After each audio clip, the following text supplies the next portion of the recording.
5,580 nuclear warheads. The largest nuclear arsenal on Earth.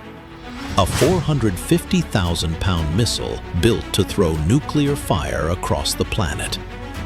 A nuclear torpedo somewhere beneath the Arctic, designed to make an American coastline feel reachable from the dark. This is the Russia most people forget when they call it a paper tiger.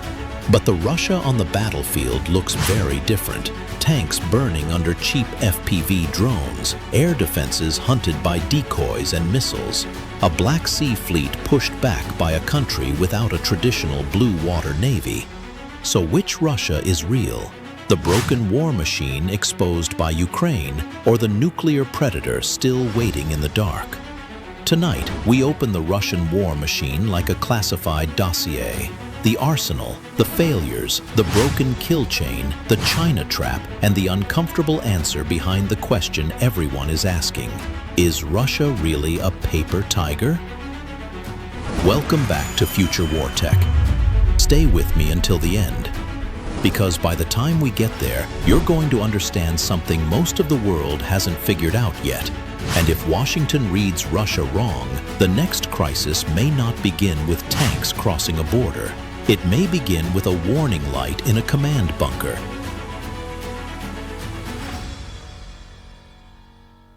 Chapter 1. The First File. The first file is the one the world has already seen. It doesn't come from a classified satellite. It is filmed through the grainy, static-filled HUD of a cheap commercial drone. Look at the footage. A Russian T-90M, a $4 million machine, the absolute pride of their armored forces, navigating through a scarred, shattered tree line. The vehicle was built for a massive land war between empires. The drone watching it was built from plastic, wire, and battlefield improvisation.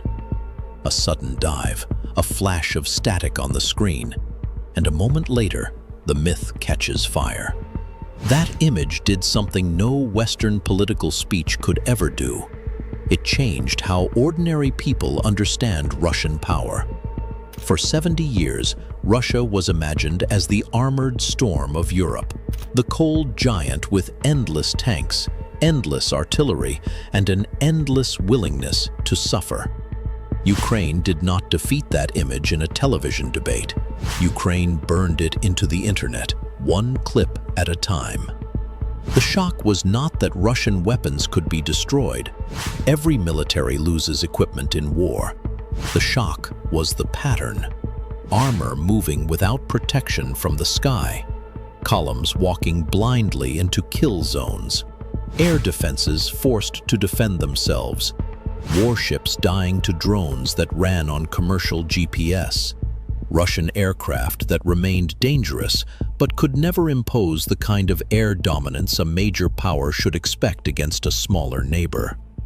That is why the insult became so believable. Paper tiger.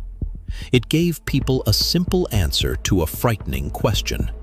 If Russia is losing tanks to drones, if its navy has been embarrassed, if its air force cannot dominate Ukraine, then maybe the old fear was an illusion.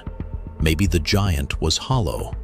Maybe NATO spent decades planning against a monster that was already rotting from the inside. That conclusion is tempting. It is also dangerously incomplete. The first file tells you what Ukraine exposed. It does not tell you what still makes Russia dangerous to the United States.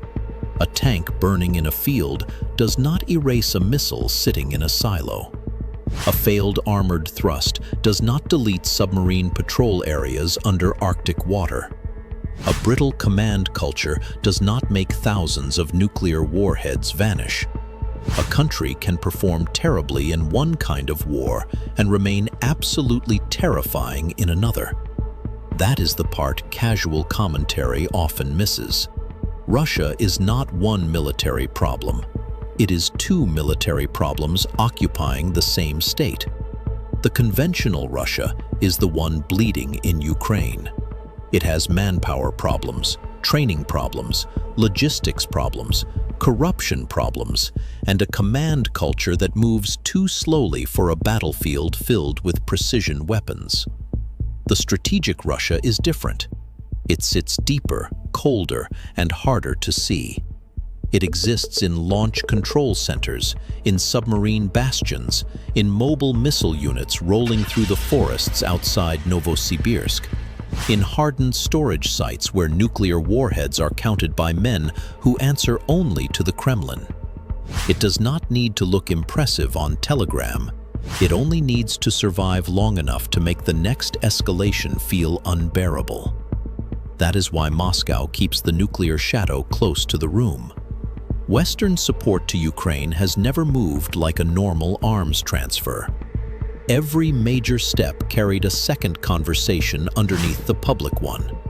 How far is too far? Which weapon changes the Russian calculation? Is Moscow bluffing? Or is this the time the threat becomes real?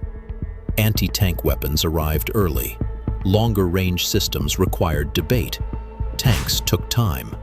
Aircraft took longer. Each delay had many causes, but one pressure remained constant. Nobody wanted to accidentally turn a European war into a nuclear crisis. This is the first secret of the Russian war machine. Fear can move events before a missile ever leaves the ground. Moscow understands that. It cannot match America's carrier fleet.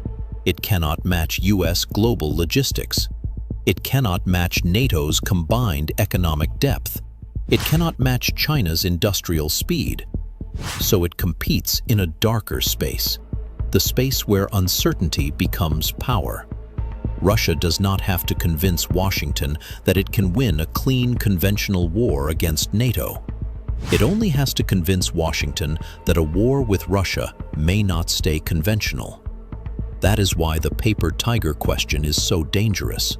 If you focus only on the battlefield videos, Russia starts to look ridiculous. If you focus only on the nuclear arsenal, Russia becomes a monster. Neither version is enough. The real country is more unstable than both images. A wounded military power with a huge nuclear arsenal does not become safe. It becomes harder to read. And the next file explains why. Chapter 2. The second file. The second file is not about tanks, it is about hesitation. Russia's most frightening weapons are often presented like science fiction. Satan II, Avant-Garde, Poseidon, Burevestnik. The names sound theatrical, and Russian propaganda leans heavily into that theater. But behind the performance is a serious strategic idea. A weapon does not have to be perfect to change an enemy's decision. It only has to make the enemy doubt the safety of the next move. Start with the RS-28 Sarmat. NATO calls it Satan II. The nickname feels almost cartoonish until you see the numbers. The Sarmat belongs to one of the darkest categories of military technology ever built, the heavy intercontinental ballistic missile. It weighs more than 200 metric tons, roughly 450,000 pounds. Its height is 116 feet. Picture a missile taller than a 10-story building sitting inside a hardened silo filled with highly volatile liquid propellants. Not a battlefield weapon in the normal sense, not something built to take a hill or win a firefight. This is a machine designed to make a continent calculate destruction. The key concept is throw weight. Throw weight is the mass a missile can deliver across intercontinental range. In plain English, it is the difference between a simple strike and a nightmare package. More payload can mean multiple warheads, decoys, penetration aids, and objects designed to confuse missile defense at the worst possible moment. Missile defense sounds clean when people imagine it from the outside. Radar sees threat, interceptor launches, target dies. The real problem is uglier. In a strategic attack, sensors do not see one object. They see a cluster of tracks. Some could be real warheads, some could be decoys, some could be debris. The defender has minutes to decide what is real. A wrong decision may waste interceptors on ghosts while the real warhead keeps falling. Sarmat is built to make that decision feel impossible.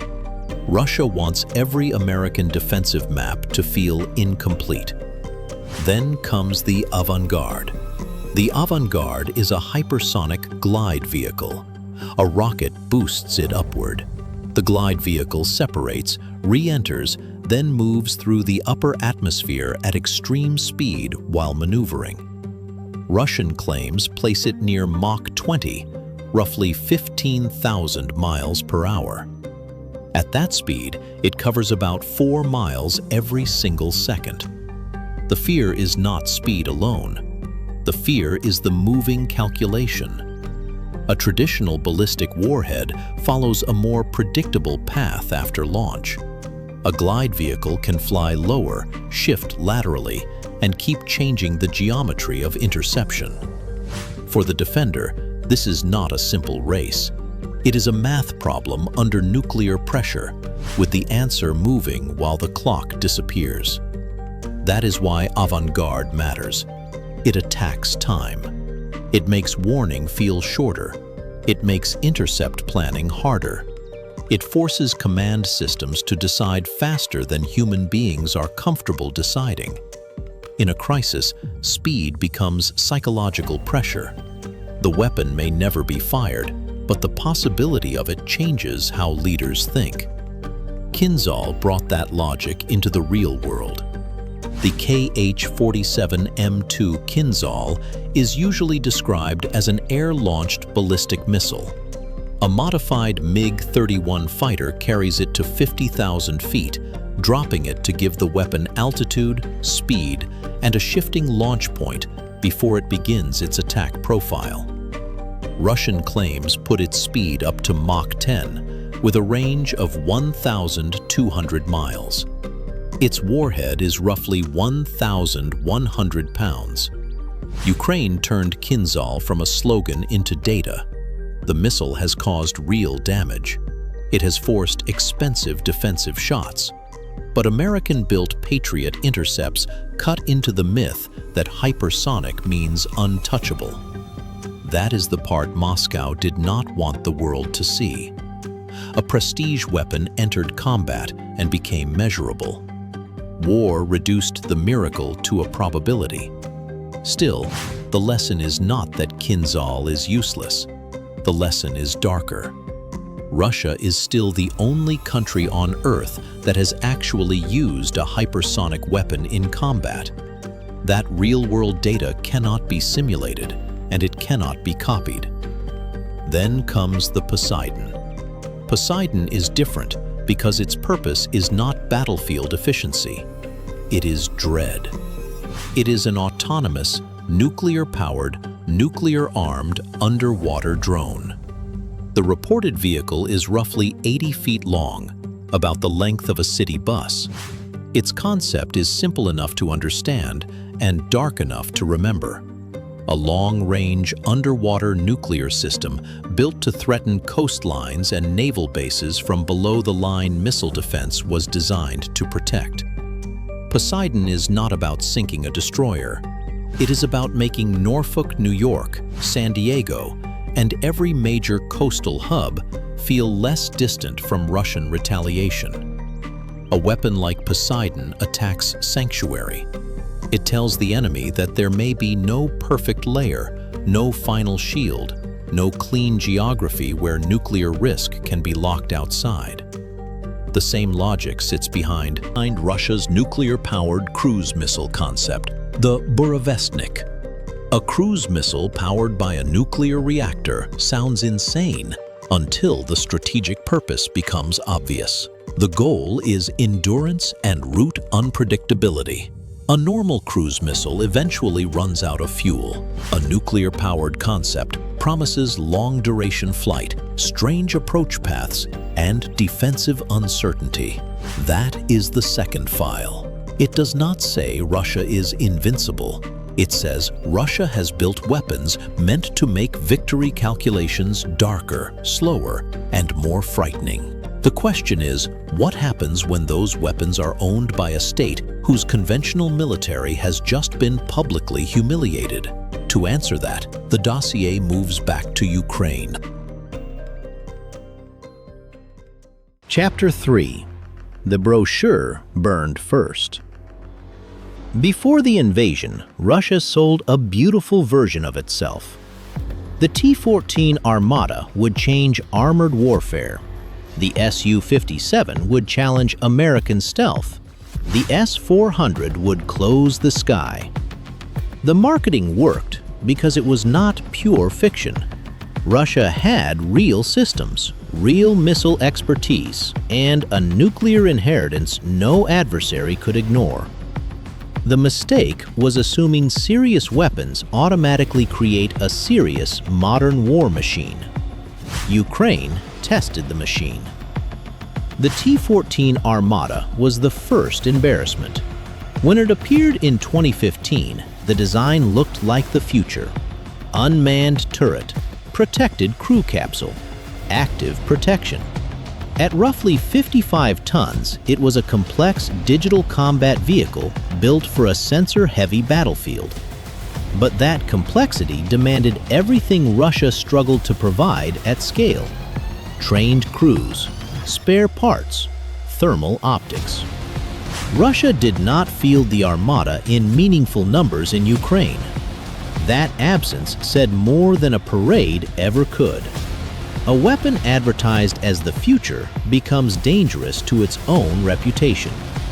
If an old T-72 burns, the world sees another wartime loss. If an Armata burns under a cheap drone camera, the footage becomes a verdict on Russian modernization. So the future stayed away, and the older tanks did the dying. The Su-57 tells the air power version of the same story. Russia presents it as a fifth-generation fighter. Dismissing it as a toy would be foolish. But the way it has been used tells you everything. Ukraine should have been the stage where Russia proved the Su-57 could penetrate contested airspace. Instead, the aircraft has been used cautiously. Almost always from inside Russian airspace, almost always firing standoff cruise missiles. A dangerous aircraft is not automatically a war-changing aircraft. True fifth-generation power is not just a stealthy shape. It is sensor fusion, data links. The United States built an entire combat ecosystem around the F-35. Russia built a small fleet around a prestige claim. Then comes the S-400. For years, the S-400 symbolized Russian anti-access power. A full battery costs hundreds of millions of dollars. Ukraine did not prove the S-400 is worthless. Ukraine proved something more dangerous for every modern military. Even an advanced shield can become prey when the enemy builds a faster kill chain around it. An S-400 without layered defense is just a very expensive point on a map. Ukraine proved it. A cheap aerial drone scouts. A decoy provokes. A radar emits. A missile finishes the work. The drone doesn't need to kill the battery. It just needs to force a reaction. Drain an interceptor. Reveal a coordinate. Panic a crew. That is modern cost exchange. Russian state media points to the new S-500 Promety as the answer. But a handful of prototypes guarding Moscow cannot change the geometry of the battlefield. A new radar cannot fix a broken kill chain. This is where the myth cracked open. Not because Russian weapons are fake, their glide bombs and artillery remain brutal.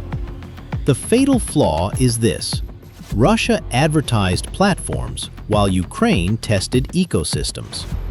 A tank without drone cover becomes a target. A fighter without a network becomes a standoff launcher. An air defense battery without layers becomes prey. Russia still has immense power. But the war revealed that its power arrives too late, connects too poorly, and adapts only after the enemy has already moved. Chapter 4: The Missing Nervous System. Modern war does not reward the machine that looks most frightening on a parade route. It rewards the force that closes the kill chain first. See first, decide first, strike first, confirm first, then change before the enemy understands what happened. That is the rhythm Ukraine brought to the war. A Russian vehicle moves out of cover. A drone sees it. Coordinates move to artillery. A second drone watches the impact. If the vehicle survives, an FPV drone comes in low and finishes the argument. This is not futuristic warfare. This is the new normal. Cheap eyes, fast data, precise violence. The battlefield is not perfectly transparent. No battlefield is. But it is transparent enough to punish armies that move slowly, communicate carelessly, or assume the enemy is not watching. A radar that emits too long becomes a clue. A headquarters with sloppy communications becomes a target. A ship that trusts distance becomes vulnerable. Russia has firepower. Its problem is tempo. Firepower destroys. Tempo decides whether destruction arrives before the enemy escapes, hides, adapts, or strikes first. This is where the comparison with the United States matters. The US military is not flawless. Networks can be jammed. Satellites can be threatened. Procurement is slow. But the direction of travel is entirely different. For decades, the American military has tried to connect sensors and shooters across every domain. An F-35 is not valuable only because it carries weapons. It collects data, fuses it, and shares it. An Aegis destroyer is part of a larger defensive brain. A submarine listens inside the enemy's uncertainty. That is the ambition behind JADC-2. Joint All-Domain Command and Control. Every platform should make the others more lethal. Russia owns pieces of a modern system. It has satellites, radars, drones, electronic warfare, missiles, and command networks. Ukraine suggests the connections are incredibly brittle under pressure. When Russia loses a key node, the system struggles to reroute smoothly. The loss of A-50 airborne early warning aircraft matters because it weakens deep visibility and air defense coordination. When ground radar gets destroyed, aircraft nearby lose warning quality. When command posts are hit, lower units may not have the authority or data to improvise fast enough. The weakness is institutional. A centralized military can move massive force when the plan works. It struggles when small units need fast decisions inside confusion. Bad news moves upward slowly. Initiative can threaten careers. Corruption damages readiness before the first shot. A rigid command culture may survive a slow battlefield, but drones and precision weapons have made the battlefield faster than the hierarchy.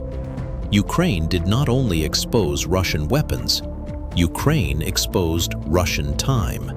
The machine often sees too late, decides too slowly, coordinates too poorly, and adapts after the enemy has already changed the fight. That is the missing nervous system. Now the dossier leaves Ukraine and moves east. Because the war has created a second problem for Moscow. Russia is becoming dangerously dependent on China. For years, Russia sold advanced weapons to China from a position of strength. Chinese aviation, air defense, submarine development, and engine technology absorbed Russian influence. Moscow was the senior partner. Beijing was the buyer. That world is gone. China now has the larger economy, the larger industrial base, the larger shipbuilding capacity, and the faster modernization curve. China now builds more naval tonnage in a single year than the United States, Russia, and the United Kingdom combined. Russia sold the technology that built its student. The student is now bigger than the master. And now, Russia needs that student to survive its own war. Microchips, machine tools, dual-use electronics. China is now the single most important supplier keeping the Russian defense industry alive. This is not friendship. This is the geopolitical version of a debt collector keeping the debtor alive, just barely, so the payments keep coming. Power is not only what you can destroy, it is whether you can choose your future without needing oxygen from a stronger partner. The war meant to restore Russian greatness may be accelerating Russia's slide into dependence. And this is where the final file becomes dangerous. A Russia that feels powerful is one problem.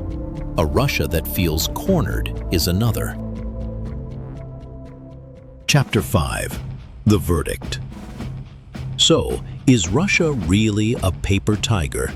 The honest answer has 3 parts, and no part of it is comfortable. Part 1. In a conventional war against a peer adversary, yes, Russia is a paper tiger. Ukraine damaged the image Russia spent years building. The myth of the unstoppable Soviet armored thrust died in the mud of Donbass. The T-14 did not redefine armored warfare. The Su-57 did not break open Ukrainian airspace. The S-400 did not create an untouchable shield. That version of Russia was inflated. But inflated does not mean harmless. Russia remains capable of brutal violence. It has absorbed losses that would shake many Western governments. It has adapted in drones, electronic warfare, and glide bombs. It can devastate cities, punish smaller neighbors, and impose enormous costs on anyone who mistakes weakness for collapse. The conventional tiger is wounded. Part 2. In a regional war against a weaker neighbor, absolutely not.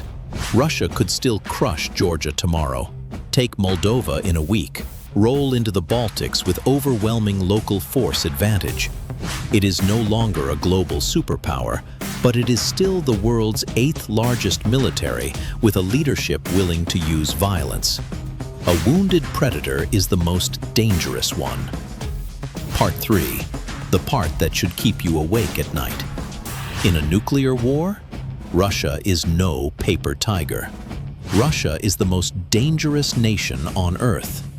5,580 nuclear warheads do not care about Russia's GDP. They do not care about troop morale. They do not care about Ukraine. They just exist, loaded, targeted, ready. In February of 2026, the last nuclear arms control treaty between the United States and Russia, New START, expired.